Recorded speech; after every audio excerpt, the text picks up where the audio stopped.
తెలంగాణలో విద్యుత్ ఛార్జీలను సవరించాలని తెలంగాణ విద్యుత్ పంపిణీ సంస్థలు ప్రతిపాదించాయి. ప్రస్తుత ఆర్థిక సంవత్సరానికి సంబంధించిన వార్షిక నివేదికను రాత్రి రాష్ట్ర విద్యుత్ నియంత్రణ మండలికి సమర్పించాయి.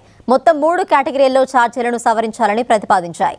వీటిని ఈఆర్సీ ఆమోదిస్తే లోటును పూడ్చుకోవడానికి 1200 కోట్ల రూపాయల ఆదాయం వస్తుందని డిస్కంలు అంచనా వేస్తున్నాయి. ఈ ప్రతిపాదనలపై రాష్ట్రంలో కనీసం 3 చోట్ల ప్రజల సమక్షంలో బహిరంగ విచారణ చేశాకే ఈఆర్సీ తుది తీర్పు ఇస్తుంది.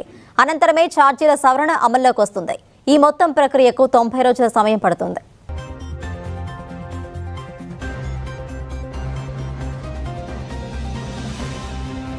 రాష్ట్రంలోని ఉత్తర దక్షిణ డిస్కంలు ఈ ఏడాది తమ ఆదాయ వ్యయాల మధ్య లోటు 14,202 కోట్లుగా ఉంటుందని డిస్కంలు అంచనా వేశాయి. ఈ మొత్తంలో 13,022 కోట్లను రాష్ట్ర ప్రభుత్వం బడ్జెట్ ద్వారా సమకూర్చాలని కోరాయి.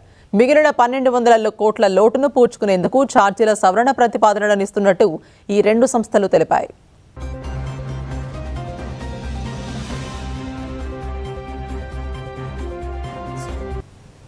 ఇళ్లకు వాడుకునే కరెంటు నెలకు 300 యూనిట్లు దాటితే కిలోవాట్కు సర్ఛార్జీని ప్రస్తుతం 10 రూపాయలు వసూలు చేస్తున్నారు. దాన్ని 50కి పెంచడానికి అనుమతించాలని డిస్కంలు కోరాయి.